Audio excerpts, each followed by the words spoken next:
Hello and welcome to the webinar, Fostering Cultural Components.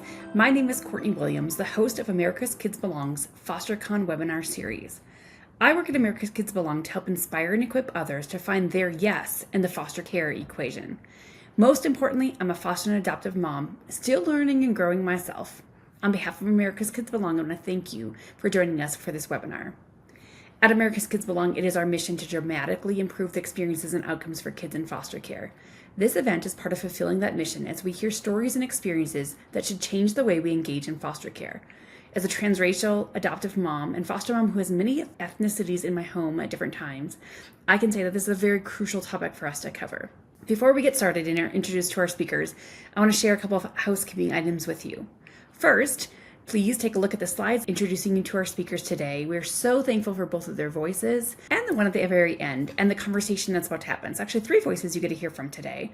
At the end of this webinar, I will share with you how to get a CE credit for this webinar. It includes filling out a form that confirms that you've watched this video online. But again, there'll be more about that at the very end. Now let's go ahead and get started with this webinar, Fostering Cultural Components. And now I'd like to introduce you to our speakers today. Melissa Guida Richards is a transracial adoptee and adoption educator.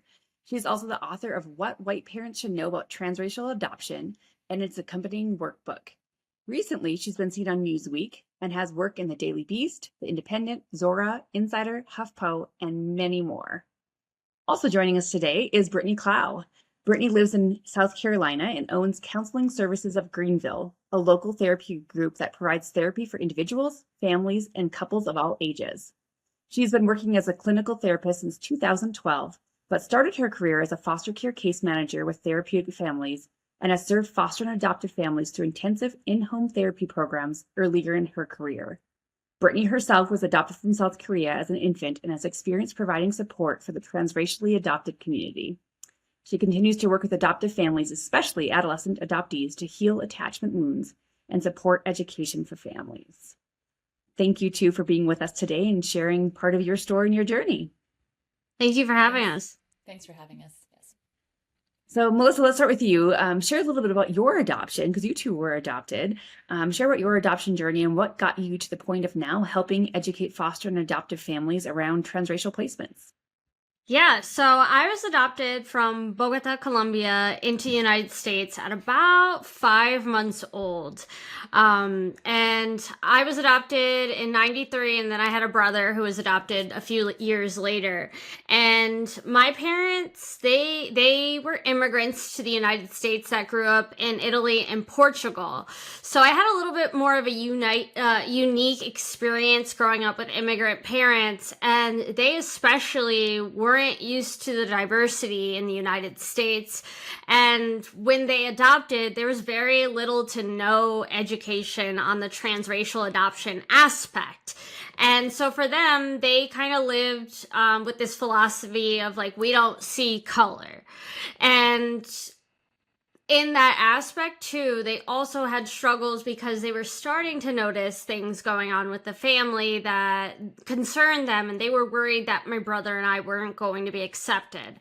So in a way to kind of protect us, my parents also hid my adoption and my brother's adoption, and I didn't find out until I was 19.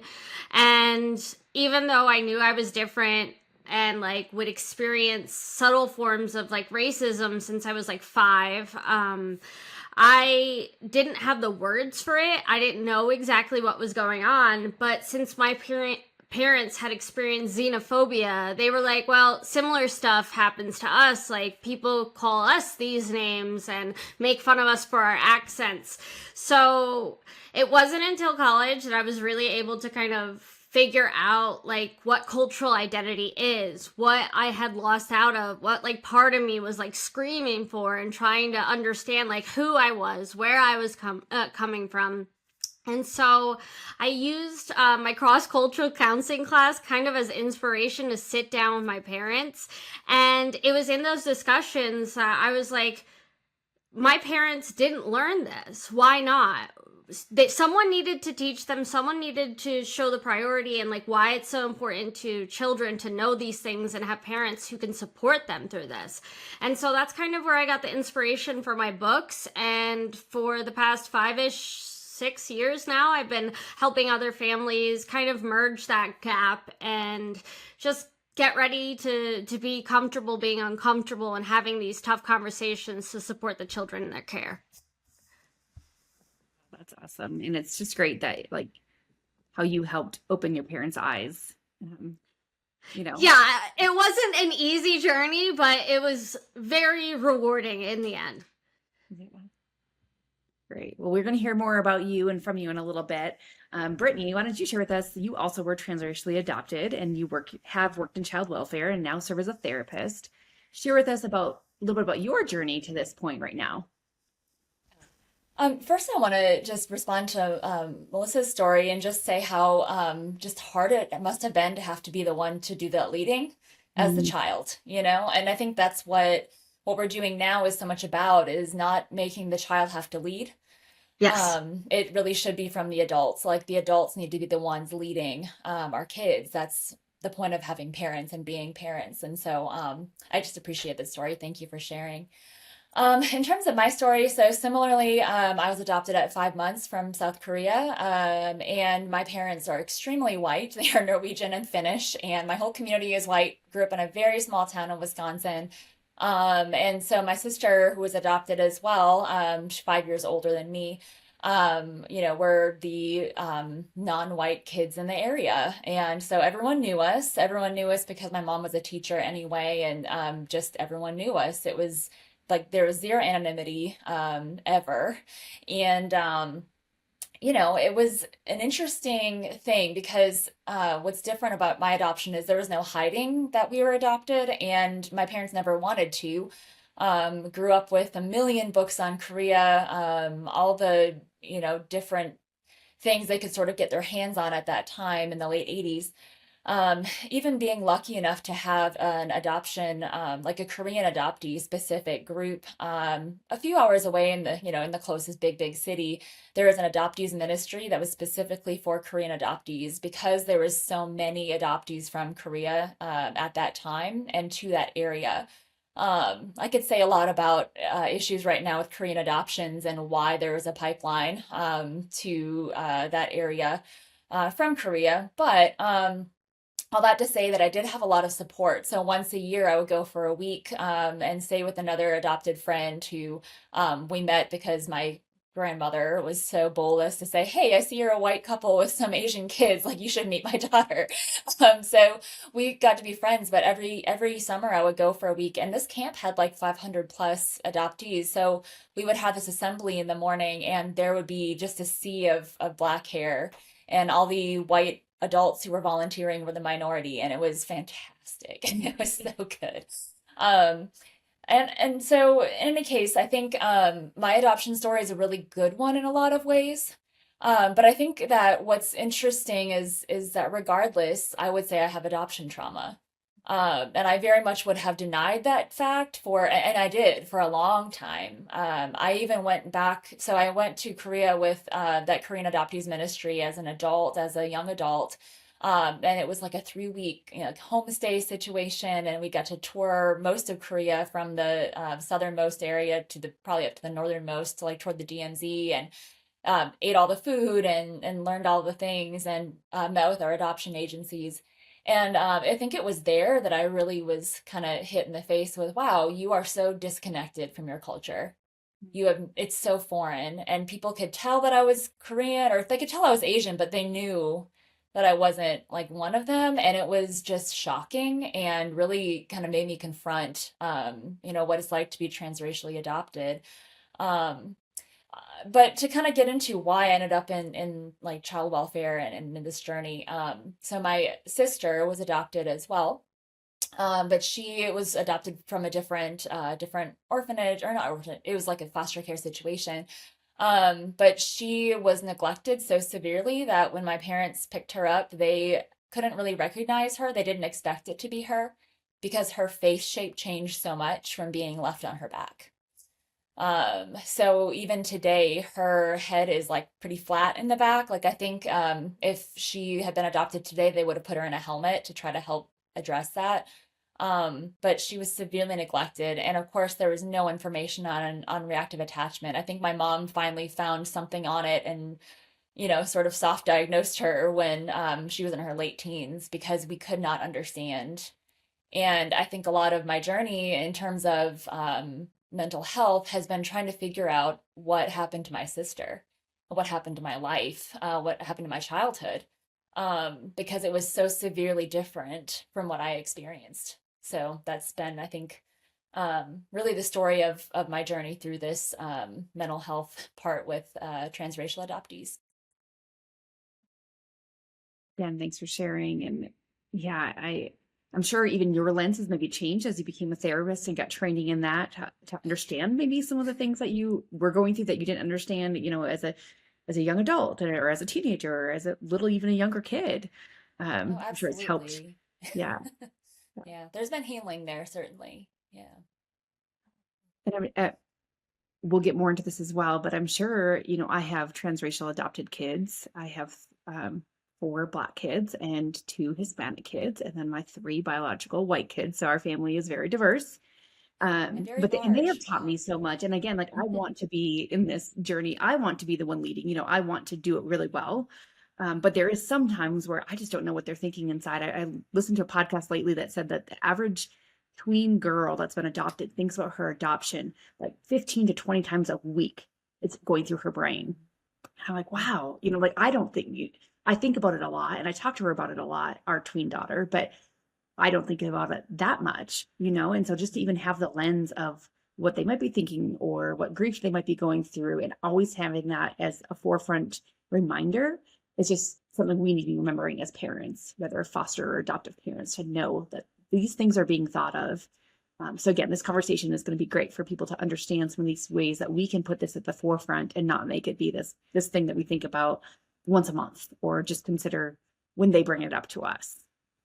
Well, and I think so much of it goes back to child development too, right? We all have different developmental jobs, and there are times when it sort of stays what seems dormant, where it's Mhm. not important to them. I have clients now who are, I don't know, I think in their maybe early 20s, and it's sort of dormant for them in this life moment.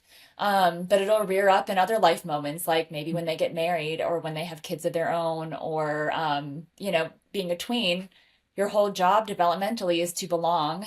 And when you are confronted with all the ways you do not belong, it makes a lot of sense that that would be in the forefront of her mind. Mhm. Yes, Melissa, I would train foster parents, and when I train, we ask the question like, "What do kids lose when they enter foster care?" And we always hear, of course, they lose their home, their family, their neighborhood, their toys, their school. Those things people often just those jump up first. But often things that we have to bring out of the participants in these classes is the other things that we're talking about today, their culture, which can include their heritage, their language, the people who look like them, their foods, the ways they celebrate the holidays. Why is this just such an important topic?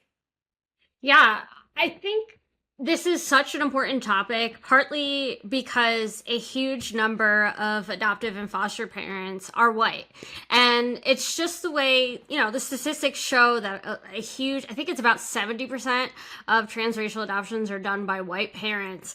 And when a child of color comes into the system and is then placed with not only someone they've never met before and, ripped from their home and everything, it's the smallest little things that is inherent in their upbringing from being around people who look like them, by being around their birth mother and fathers and celebrating that culture in the tiny little ways that diverse families just do naturally.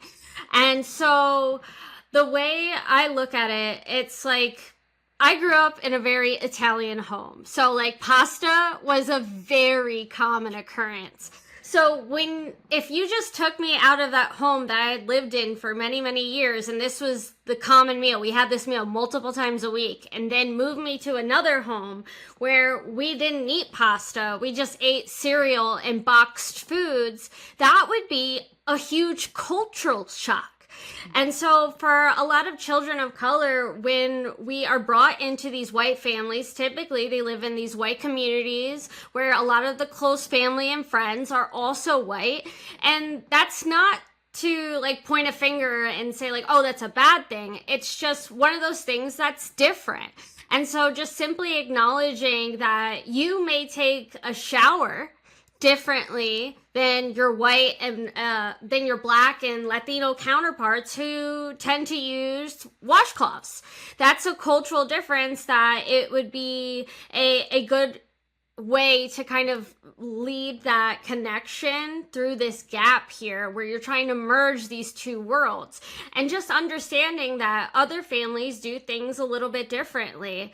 And just because you didn't grow up doing X, Y, and Z or using spicier seasonings on your foods, that's a quick way to kind of just put a reality check and see like, hey, if this had happened to me and I lost all the things that were comfortable and that were important to me and stepped into another world where those things weren't available and nobody understood what it meant to have those things, how would you feel? So it's kind of in that aspect where you're looking deeper than just, oh, I don't have my favorite toys here in this house. Again, just great reminders. And even a reminder for those that are listening that yes, we are talking about transracial placements today, but that's even all the kids that come into our home. I mean, the differences between any home, one home to the next, there are major differences. I mean, we have a white kid in our home right now, placed in our home, and he talks often. He's older, he's 14. He openly talks about the differences between our home and his home, and some things that he loves at our home, some things that he loves at his home. And we try to bring some of those things into existence for him, but even more so for a kid that has those cultural differences where they do feel like, oh, I look different. Oh, they talk different. Oh, the language sometimes is different. And it just adds layers to this loss that we always need to, again, keep in the forefront. We're going to play a clip from the TV show, This Is Us. I love this show. I love to give out a plug because it was really fun. When the show came out, our oldest adopted son, he was probably 17, and he really wanted to watch it with us. People were telling him about the show, and we did sit down. My husband and him and I, we would sit down, we'd watch the show together, and then we'd like talk about it. And it was just a really fun way for us to connect, but also for him to be like, hey, did you see that episode or what happened there? Like, I've felt that before. Some things that he had never told us before. Again, he was 17, so he was a little bit older. He wanted to watch it. But it was just a fun experience for us to do. And there were some things he's like, I've never thought about that before, you know? But it just does a really good job, in my opinion, of portraying what transracial adoption is like, what transracial foster care is like, for both the adoptive parents and the adoptee. So let's watch this clip. You still paint? No, I haven't done that in a while. I always thought it was kind of cool that you would tap into your feelings by painting. Yeah. Creating a visual representation of all the stuff going on inside you.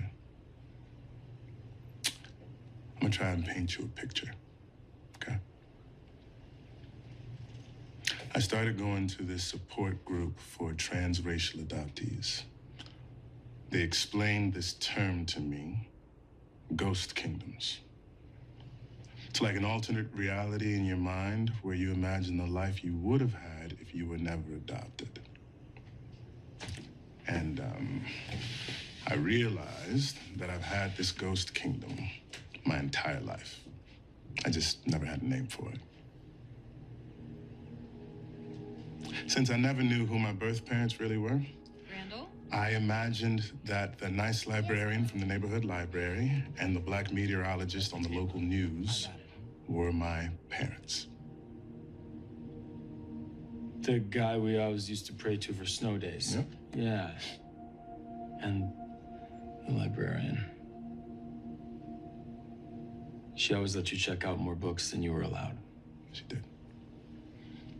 They were the only two adults that I consistently saw that looked like me.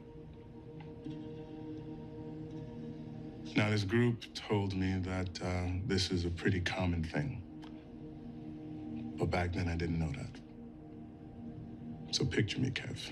Picture me at 5, having the same type of fantasy that a lot of kids have, but thinking I was doing something bad.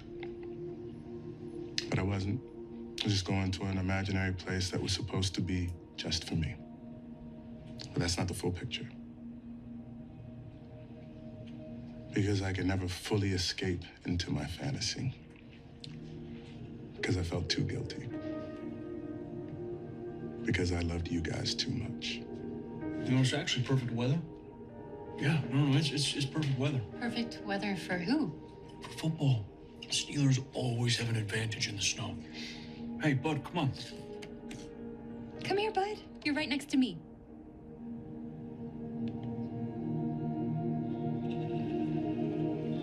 I couldn't even create a fantasy world without you guys, Kev. Do you know how unusual that is?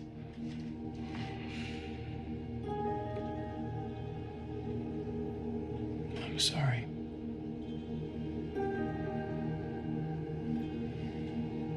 I'm sorry, Randall.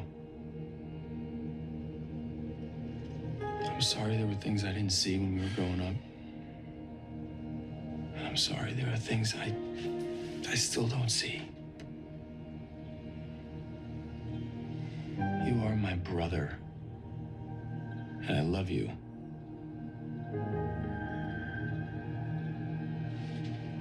You're the only brother I'll ever have. You're my best man.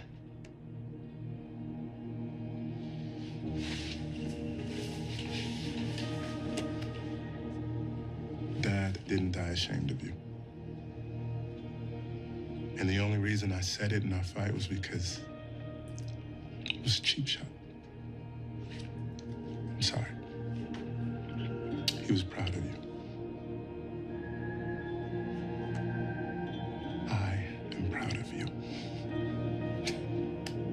And I'm sorry that I ever let you think otherwise. Come here. I love you. Love you too. You said I was a bad actor. You did.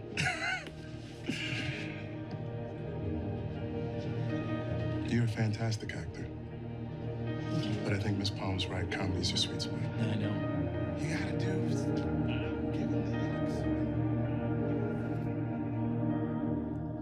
That video is so powerful in understanding what thoughts might be going on in a child or a youth's mind who is transracially placed. He describes them in the clip as ghost kingdoms. Can you speak more into this and what it was like for you and what is splitting? Yeah, I love that clip. I just think it's so interesting, and especially in this story of this family. I mean, Randall was adopted as an infant from the hospital, right? So many folks think that, and then for Melissa and I being babies, being infants, we don't remember what it was like in our households, or we don't remember, eating the food, or what probably weren't. We were just drinking milk, but it still matters, and it really mattered to Randall. And I think in terms of like my experience with this, what's really tough is kind of speaking to what Melissa mentioned earlier. If you have no one around you who looks like you, I mean, Randall was sort of imagining, like, what was it, the weather forecaster or, the librarian. I couldn't remember any adults that I knew that were Asian in real life. I think the one I think about all the time is Connie Chung, like that was like the Asian adult that I saw. And I really struggled to imagine myself as an adult. I struggled to know what that was supposed to look like or how I was supposed to be. And it was really tough to almost feel leaderless in that, to not know what you're supposed to look like or act like or be like someday. And so the ghost kingdom can be really tough, just in, wishing you looked like someone, wishing you even knew what that experience was like. And so especially in terms of adoption, I think that's a really big challenge. I think with foster care, as there are its own challenges, don't get me wrong, but at least that child has probably experienced seeing someone who looks like them. For a transracial adoptee who's never seen someone who actually looks like them, not the same race, but like them, it's still very foreign to me. It's still odd to me to think about. Like, people tell me my daughter and I look alike, and I sort of see it, but it still feels very weird to me. It's hard for me to understand that concept. I understand it cognitively, but I don't understand it. I don't recognize it, I guess. But I think the question about splitting is really important. And I think that what we're understanding about trauma in a lot of ways, we talk about trauma a lot, and we think about trauma in terms of what happens to us, like the event that happened to us that was bad. But it's actually, I think, deeper than that and more subtle than that. And so when I think about trauma, and I didn't make this up. This is somebody else smarter than me started this. But what I really resonate with is that we go through trauma when we have to disconnect from ourselves in order to maintain a connection to our caregiver. And so I know for me, in terms of the ghost kingdom or the splitting part, it was there's no place for me to be completely different like this. It's not good for connection. I feel othered. I feel puzzled or confusion from people when it comes to my Asianness. Or I can tell that they feel something about it. And so I want them to like me. I need to preserve an attachment. And so I disconnected from the Asian part of myself very hard for a very long time, to the point where I really wanted nothing to do with it and would have denied that I had any sort of connection to being adopted or to being a transracially adopted. I wanted to be white. And the problem is I will never be white, can never be white. And it was a source of a lot of like body shaming and dysmorphia for me because I could not ever achieve whiteness, right? And so that's the split. The split is I can't be authentic to myself or I threaten my own attachment. I can't do it. So I will split and become whoever I think you need me to be. And we see that a lot with foster care too. It's like a masking that happens, where they will chameleon and be whoever they think you need them to be. And the problem is sometimes that's very pro-social, right? We like it. We like a people-pleasing teenager. And so we think, what a great foster placement. But actually that child is in deep pain. They are disconnected, they're dissociating from their genuine self. And it's tough to spot and it's tough to heal from. So is that similar in a sense to what we call fawning? Ooh, I'm not familiar with that term, Okay. unfortunately. So yeah, this is one thing we see a lot in foster homes. So we teach them in training the fight, flight, or freeze, and then fawn is one that's been added to that. And fawning is when they will do something to please, to kind of try to ignore what's the reality. So they might come in if mom and dad are having a big fight. They may go start washing the dishes and put on this front because they are not wanting to recognize what's really going on, and then we see that in our homes when then they enter our homes and they're trying to put on a front. They're trying to act the way we want them to act, or they think we want them to act, to pretend that the reality of being in foster care or the reality of what's going on in their situation is not really happening. Yeah, no, I think that's very much a similar thing. Although I'll add the extra element here that it's not even just trying to avoid it. It's not just trying to be avoidant. It's actually like, I know that my parents, if they can't handle what's going on in life, so it's high conflict home, they're not okay. And if they're not okay, I won't be okay. So I need to make sure it's okay so that like they're okay so I can be okay.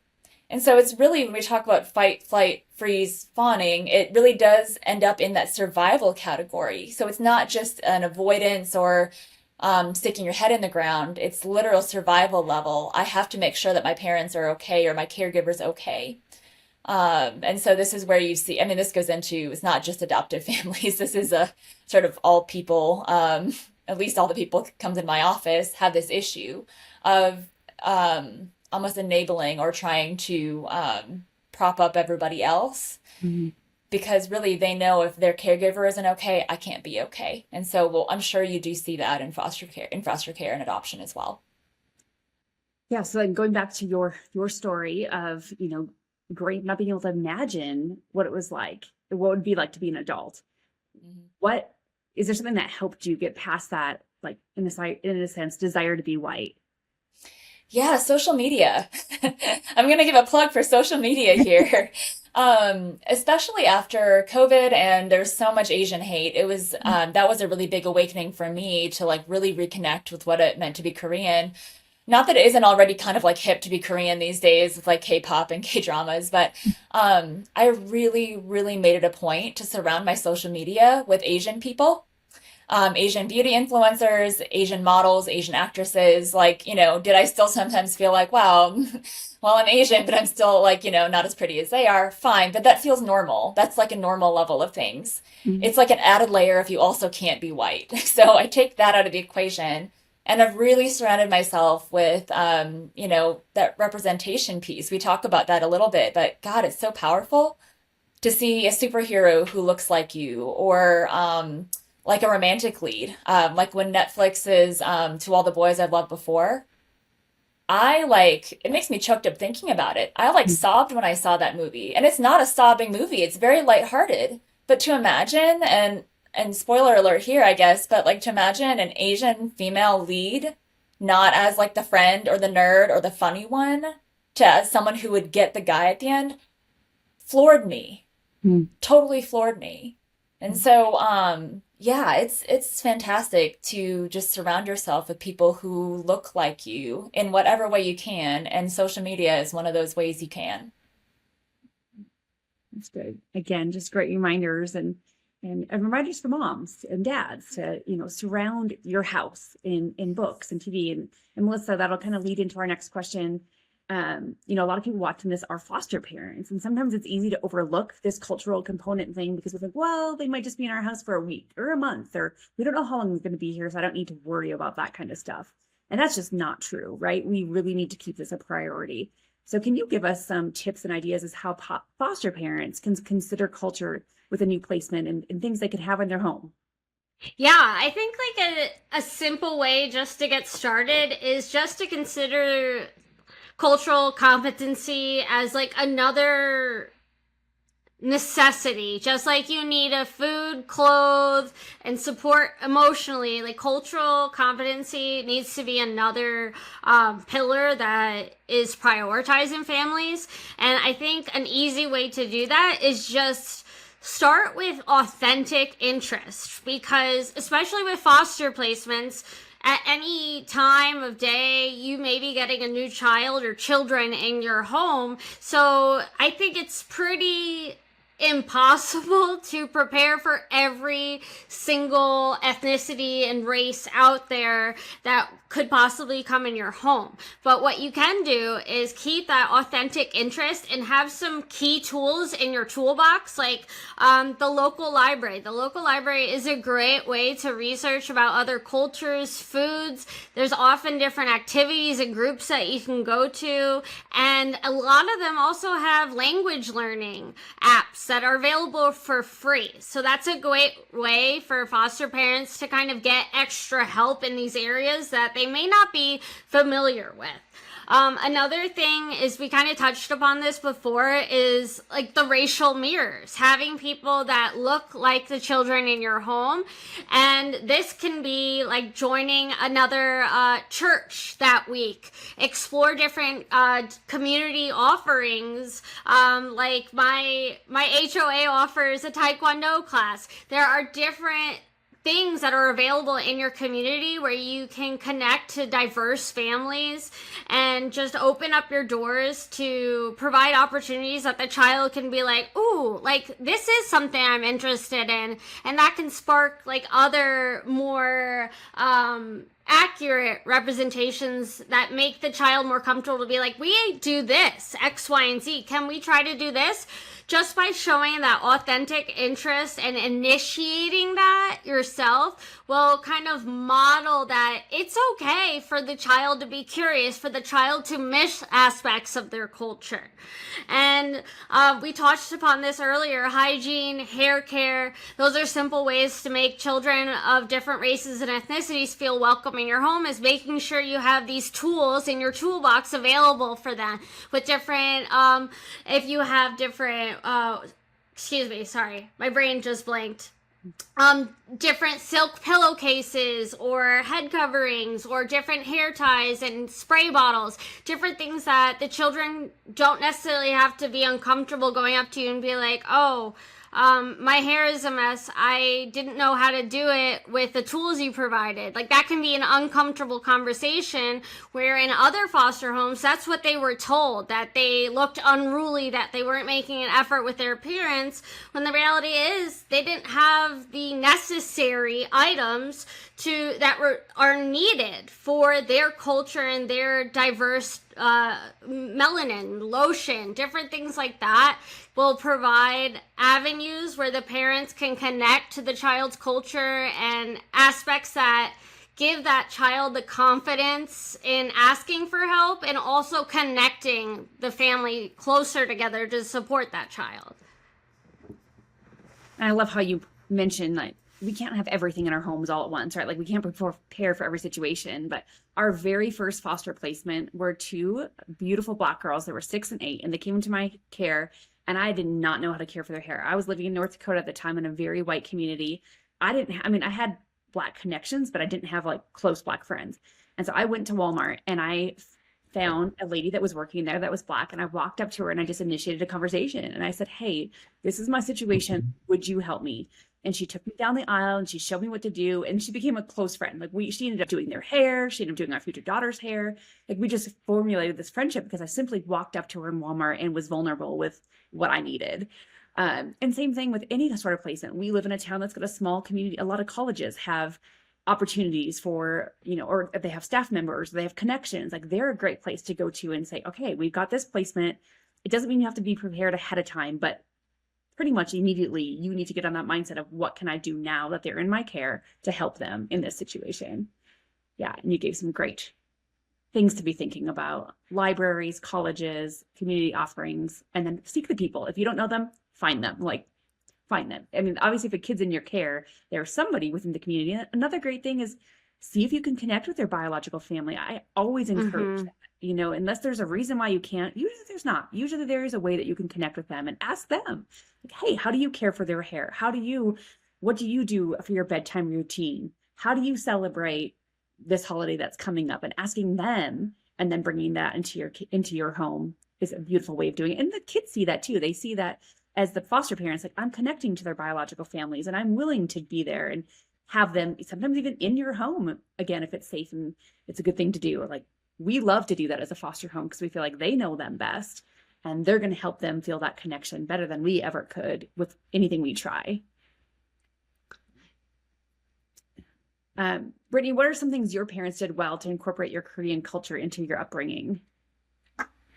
Yeah, I mentioned this a little earlier, the Korean camp that we did. I mean, granted, it was once a year.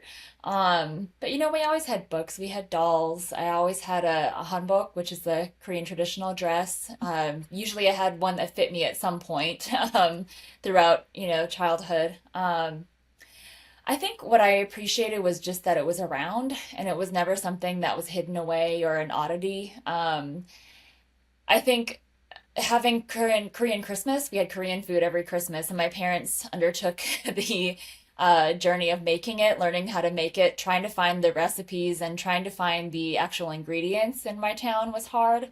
Like my town was so small, like sometimes trying to get oranges could be hard. And so trying to get these ingredients was not an easy task, and they did it joyfully. They learned how to use chopsticks. And actually, the rest of my extended family grew to really look forward to it. So is it a little bit, simplified? Yes. But they really worked hard at it. And it wasn't something that I had to ask for. And this is, I think, a point I really want to make clear, especially with adoption, is that if you ask a child, do you want to learn your racial language? Do you want to go to this festival? They might say no, and they might say no because you seem hesitant about it. They might say no because they think that's what you might want, is for them to assimilate. And we don't ask our biological kids, hey, do you want to learn the traditions of our home? That's not an option. We just do it. You just do it, and you make it part of their life from the beginning. And so when you are adopting transracially, it is so important that you have, not saying you have to do every single holiday. You have your own family things too. That's great. But really incorporate the culture in a way that isn't optional. It's just part of your life. And I think that was the best thing that they did for us growing up, was to just make it part of life. And so they really, I think, were open to a lot of things. Now, were there some challenges that they did not understand and probably still don't understand? Yeah, yeah, for sure. There were times when they might be kind of jokingly negative about some cultural thing. I think they used to make fun of Korean traditional music or something because I used to want to listen to it. It wasn't a big deal, but it was just that, that little thing of, oh, this is not allowed. That's. There are small things like that, but I think being really open to, as you guys talked about before, open to learning, open to being taught, open to incorporating it into your life is so important. That is your child. No one is a blank slate. If you love that child, you need to love their culture. Mm. Love the child, love their culture. Melissa, kind of thinking on the same lens, but maybe a little the opposite. What are some mistakes families make around culture besides ignoring it? To kind of piggyback on what Brittany said about making it part of life, I think that can often be a mistake that some foster and adoptive families make by making it something that is an option and saying, hey, we have this event that we can go to this weekend, or we have these language classes I think we should take, and then kind of letting the child lead the way. And I think it can be easy to forget that children in care are at the core, they're still children. They are going to react like children. And when you tell them, hey, you need to brush your teeth, you need to take a bath every day, they're not going to necessarily want to do it, even though it's good for them. So by kind of taking out the option in a safe way, in a safe environment, and just making it simply part of your family's routine to go to these different things and add these different aspects in your day-to-day life, that kind of reinforces to the child the importance of their culture, and it mirrors that, and it provides that modeling. And when children see that their parents or the caregivers are prioritizing certain things, that can allow them the space and be like, oh, it's okay for me to show interest in this. They aren't just doing this out of obligation, they actually do care. I think another aspect is just setting boundaries and having these conversations with close friends and community members and family members, because even though you and your partner who are doing the actual fostering have taken classes, have gone out of their way to read different books and stuff, that doesn't necessarily mean that the other people in your close circle are going to be as knowledgeable of these things. And like we talked about This Is Us earlier, Randall's mom had to have a very difficult conversation with her mother because she was showing microaggressions towards her grandson, her Black grandson. And so in some families, unfortunately, there's going to be a time and place where you're going to have these tough conversations, and parents need to be prepared to set these boundaries and prioritize the child's safety and also their comfort, because like you said, like there can be this aspect of like fawning where we don't want to, ruffle feathers. We want to make sure that we're going to stay in this safe home that is prioritizing different things. So we don't want to tell you that grandma over here said something that really hurt us, or we'll brush it aside and be like, it's actually not a big deal, when at the end of the day, that's something that can really affect the child. And if you don't address these things and they keep repeating, then the child can build up some other struggles around that. Yeah, educating other people has, I tell foster parents all the time, one of your jobs now is educating others. And you need to just understand that right now, that is a huge aspect of something that, again, when I entered this realm, this thing of life of fostering and adopting, I didn't realize that was going to be such a huge part of my job. And it is my job to take the reins on that and to educate teachers, coaches, neighbors, anybody that has a connection to our family or to the kids that often do things or say things inappropriately or ask intrusive questions, whatever it might be, like being ready to educate and stand up in the moment. I have a son, he's 22. He was 16 or 12 when we adopted him. When he became 16, I was still, in my 30s, and we'd go out to eat together, and people would sometimes look at us and think that we were like a couple, or they'd be like, is there one ticket or two? Or, so he would walk around, and loudly. He started this thing. Whenever we would go out in public, he would call me mom really loudly. So like everybody knew, just from the get-go, like this is mom. But even things like that, like explaining that to other people, that this is what we go through and this is what he goes through as a 16-year-old, like that shouldn't have to be his reality, but it is. And that is hard. And people are like, oh, I would have never thought of that before, And so again, just that education and helping them see what is going to help, what's going to hurt, what's going to hinder, and how they can be part of that community of people to help our kids rather than hurt them more. For a while, when I was in my late teens, early 20s, if I went anywhere with my dad, people sometimes assumed that I was like some sort of mail order bride situation or a child bride. It was awful. I mean, there were times when it was just like very concerning, the level of assumptions being made about Yeah. us. It was really sad.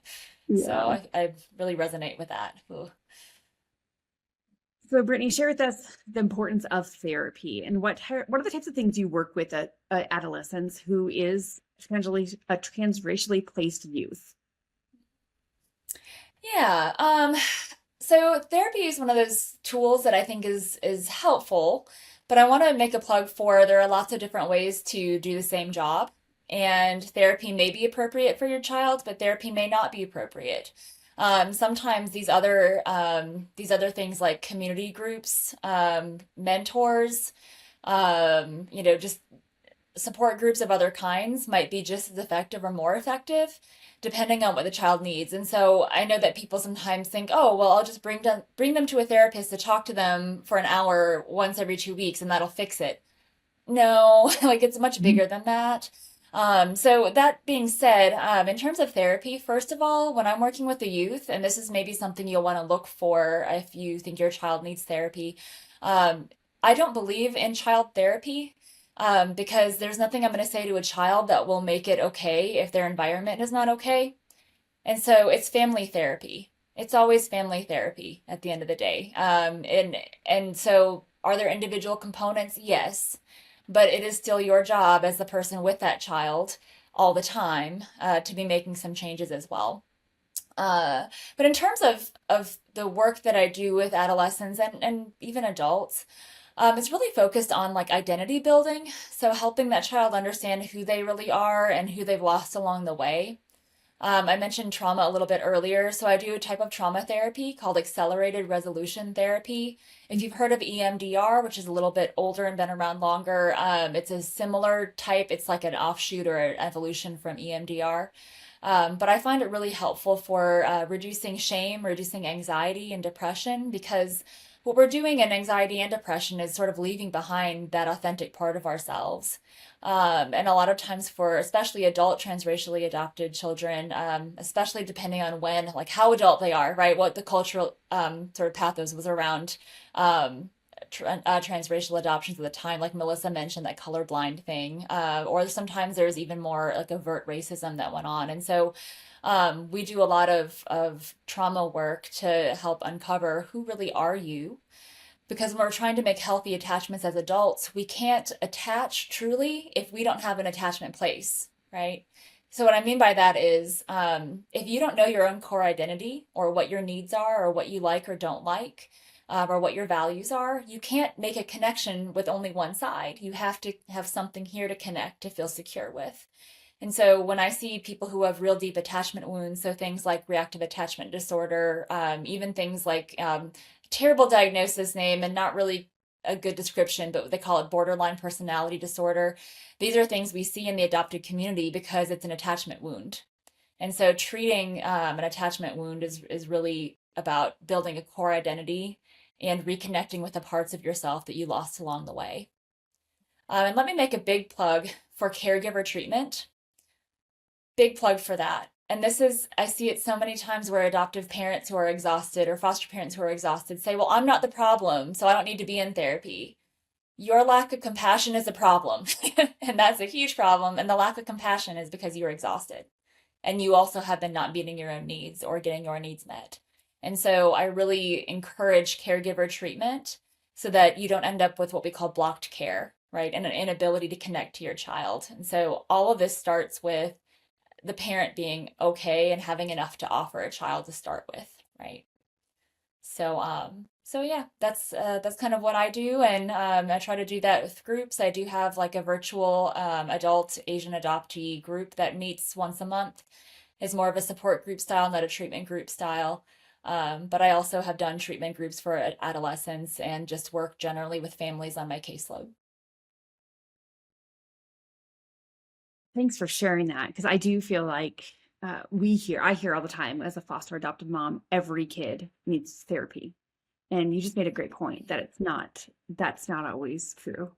And there are other ways for kids to deal with the things they're going through or relate to other people. And maybe that's really even a big part of it is being able to relate with others and having a safe place to do that. Exactly. Can I Can I just add that also a common struggle for many transracial adoptees can be that it's really hard to find a therapist that is adoption competent and trauma informed. So that's why like things like mentors and community groups with other transracial adoptees can be really supportive, because these are people who have the same lived experience. And although all of our stories are unique, we all have that kind of commonality where we can connect with each other. So organizations like the Adoptee Mentoring Society, who trains mentors and then matches them with different people who have this lived experience, can be really great assets to families who need another option than just therapy. Mhm. That's I've such a seen that great point. happening I really more. appreciate that. Yeah, I've seen that happening more too for youth in foster care, having support groups for the youth. I've been a foster parent for 17 years, and I've never heard of that until the last few years of those support groups popping up and people seeing the need for it. So I do feel like we're going on the right trajectory as far as a nation and people of understanding like this is so valuable.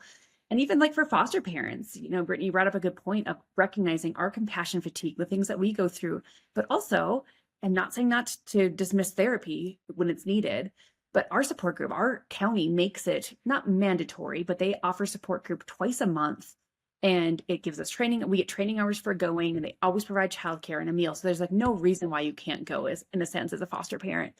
And it is so helpful. Like that is where I get, my greatest support is by other foster families that are going through the same things, and we can talk about it. And same thing with kids and youth and young adults. Like we all need people that maybe not know our exact story or exactly what we're going through, but they have some connection to our story, and it makes us feel validated and heard.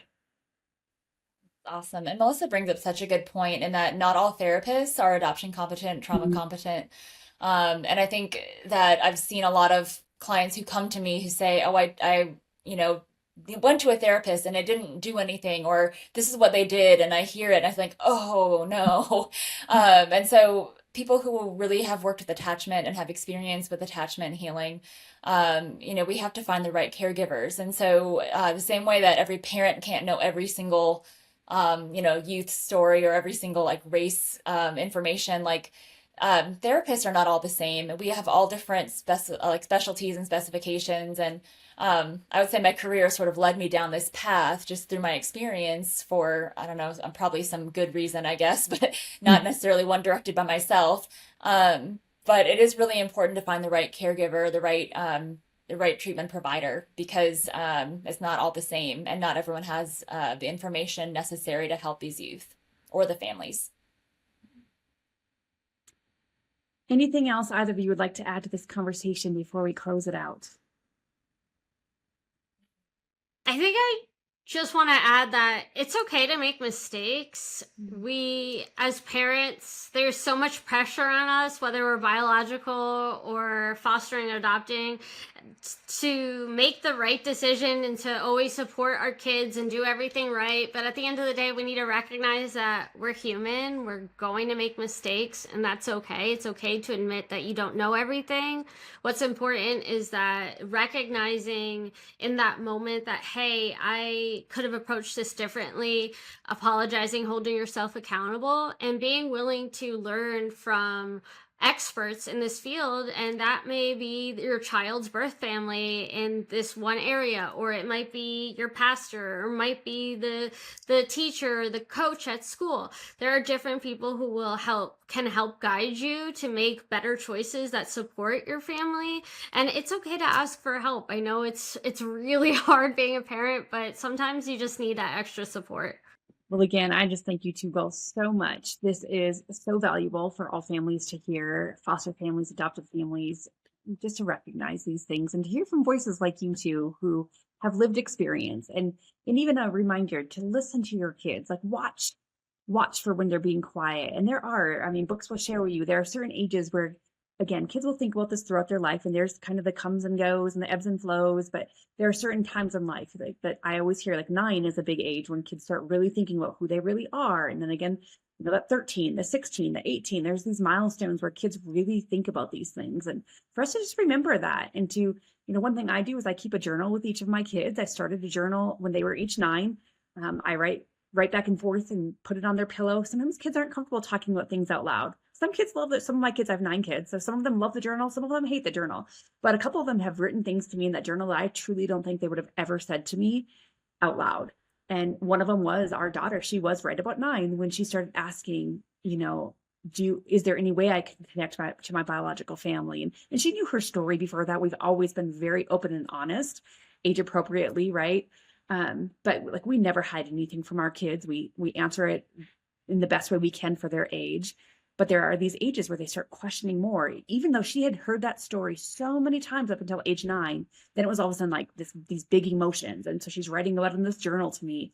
And then we were able to have a face-to-face conversation. Like, I brought it up face-to-face, but I don't know if I would have known hadn't we had that journal in that space. So there's just a lot of ways that you can really engage with your children and engage in conversations and go there.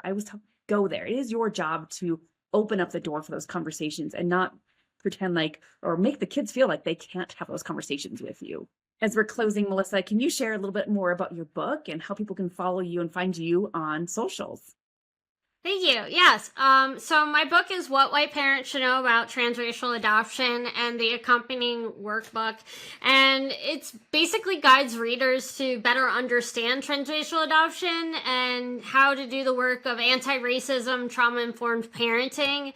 And in the workbook, I really love that it has different activities and questions that you can go through with your partner or by yourself or with a friend who's also fostering to help you learn more about the areas where you need to explore a little more, dig a little deeper, and then the other areas that you're a little more prepared.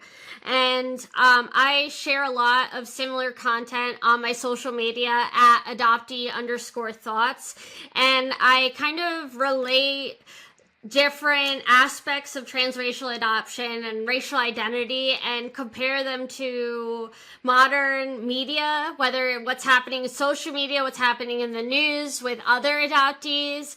And it kind of adds perspective that I think a lot of foster and adoptive parents can gain, not just from me, but other adoptees and foster youth who are on social media sharing their very real lived experiences.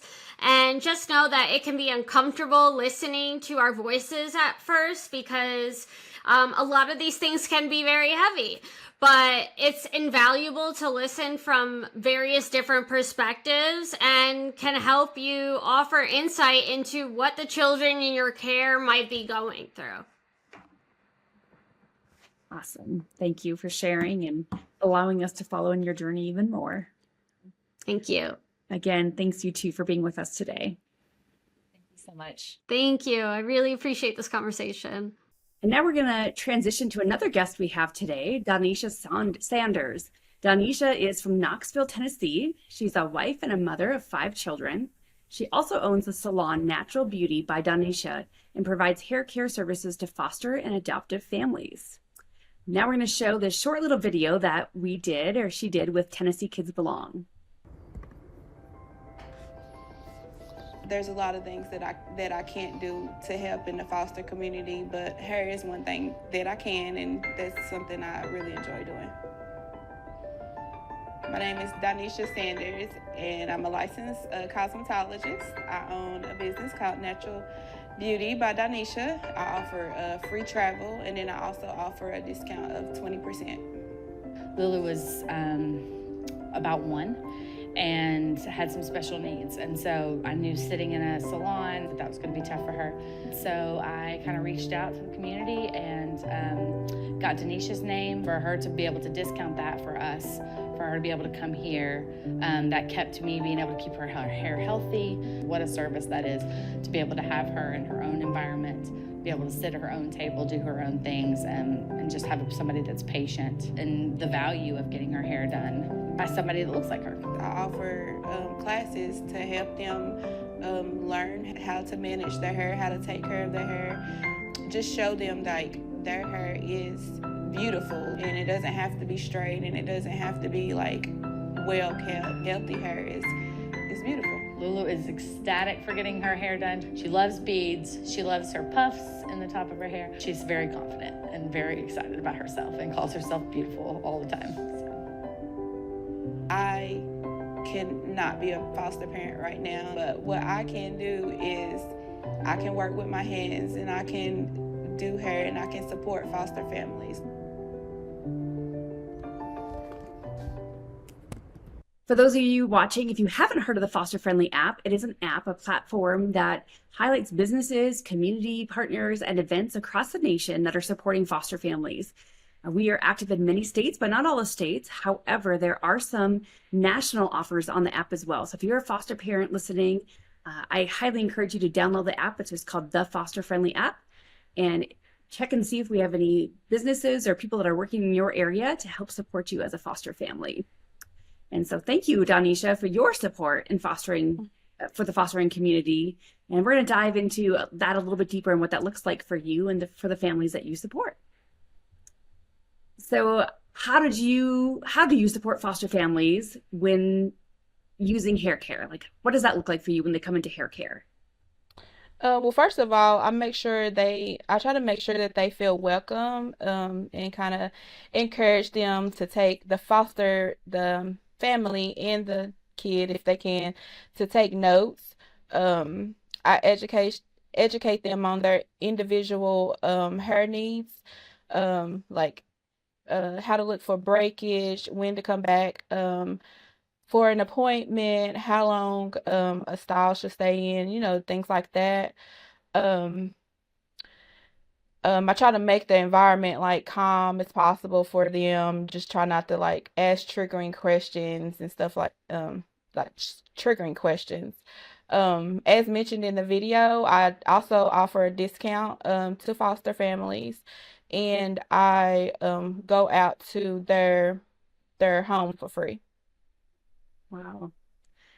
What a blessing. I mean, I'm a foster mom. I'm also a transracial foster mom and adoptive mom. And I know how vital that is and how helpful it is. I've had some ladies that have wrapped around me and my girls and my family to be able to help us in our hair care routine and making sure that, I'm up to speed on what I should be doing and teaching them too how to care for their own hair as they grow older. It's just a really sweet thing to be able to do and to have a community, people like you to do that. So thank you for that. Yeah. What advice would you have for foster families when they accept a transracial placement? I would say I would advise them to ask questions. Like if you are unsure about something, reach out to a family member or a friend or a hairstylist, somebody who is experienced in working with ethnic hair and skin. Um, Even YouTube can be a good source. There's a lot of good videos out there on YouTube. I think it's important to also research the culture and the different hair types and just become familiar with uh, different hairstyles and products and tools that you may want to use at home. Um, this pertains to white parents who have adopted Black kids um, or fostered Black kids, or it pertains to Black parents who foster white children or Hispanic children. It's just also important that the parent just assures the child that their hair is beautiful in its natural state. Love that. interviewed for our podcast a single dad who is Black, and he has fostered and adopted white kids. Oh, And he wow. was sharing how hard it was for him to care for their hair. And honestly, I'd never thought of that before because I'm like, to me, white hair is just easy, you know? And then Hmm. as a white mom who's adopted Black kids, it's like the opposite. So when we often think about this, we often think about a white parent with a Black child. But also, like you said, it's so important with a Black caregiver to a white child or a Hispanic caregiver to a Black child or whatever it might be, that it is just different. Like, do you have any thoughts or comments on that? Yes, it is. It's literally the same. Like, of course, you're used to doing your own hair, and that's why it is important to reach out and to people who is familiar with whatever hair type, your kid has. Just reach out to them and just get familiar with that hair type because it's like there's so many different hair types. Like even um Black kids, they have different hair types, and it's different. You have to really do your research. Yeah, for sure. Well, do you have, since you've been this foster friendly business now, and just so generous of you to offer this for our fostering community, do you have any stories of seeing a foster youth empowered or by a foster adoptive family supporting their cultural hair needs? Yes, I did a wash day class a while ago, for preteens and teenagers and their parents, and we learned about it was basically a wash day class. You learned about shampooing, conditioning, detangling, and blowing your hair out and putting it in a simple style. And so I felt like the children were so empowered, by being able to do their own hair, and I felt like they felt supported and seen by their parents. I have a little girl that her that I do, and she always says my whenever her hair is blown out and in its natural state, she says my hair is beautiful like a flower. And her mom taught her that, and she's so proud of that. Oh, I love that. That's so special. Well, earlier today, I had a conversation with two others, Melissa and Brittany, and they shared a lot, not just on hair care, but transracial placements in general and things that we can have in our home, things that we can do. Do you have any closing thoughts, like transracial in general, not even just hair, but things that we should consider if we have a Black kid in our home or a Hispanic kid in our home, or if you're Black and you have a white kid in your home? Can you think of anything else other than hair care that we should be considering and thinking about? Yeah, just like consider their culture in general. Just not just acknowledging like their culture and um not just like their hair care, but like their skin care or just the food that they eat, um just different things like about their culture. Just make sure like it's acknowledged. Yeah. I know I often have to put myself in a biological mom's shoes when I think about, like, if my kids were removed from my home, how hard it would be, and what would they go through no matter where they're going. Like, they're losing so much and so many things that we've taught them, or certain ways we do things in our home, or holidays we celebrate, things that we do for birthday parties, and then they would be losing that. And we just always have to keep that in the forefront of our minds to really help and support these kids the best we can with all that they're going through. It's like the least we can do is to consider their culture, consider their background, consider Yes. all their needs, their whole body needs. So Yeah. thank you for sharing. We sure appreciate you. We Thank appreciate all you. that you're doing for families in Tennessee. And yeah, thanks again for being a foster friendly business. Thank you for having me. Yeah. Please note we have other great webinars for you to view at fostercon.org. If you're looking at that picture, you might see some faces that you recognize. People like John DeGarmo, Pam Willis, Barry Farmer, Ryan and Kayla North. They are all people that have joined us on these webinars in the past. All of them are offered for free, and you can get CE credit for each of them. So again, check out fostercon.org to see other great webinars like this. I hope you enjoyed this webinar tonight. If you stand behind our mission and you'd like to see more things like this, I encourage you and ask you to give a tax-deductible donation to America's Kids Belong. You can do that by scanning the QR code or going to americaskidsbelong.org. Also, if you are here for some CE credits, if you need some ongoing credit hours for your foster care certification, please go back to FosterCon.org, fill out the form to get your certificate. Please note that these forms come to me, and then I send you a certificate. So give me a few days to get back to you. I get them in my email, and it takes me a little bit to get them back to you. So you will get one, but fill out that form, and within a week, probably sooner, you will get that certificate from me. Thanks again for joining us tonight. We want to improve the experiences and outcomes for kids in foster care. And one way we do that is by having great conversations like we had today. Again, I also want to encourage you to check out our brand new podcast. It launched recently. It's called the Foster Friendly Podcast. Check it out wherever you get where you listen to your podcast. And even know that a lot of agencies will even accept if you listen to a podcast and you write a little blurb about it, you can even get some CE credits sometimes that way as well. So remember that there's some great content on there. Again, thank you for joining us. I hope you enjoyed this webinar, and we'll see you in another one. Bye.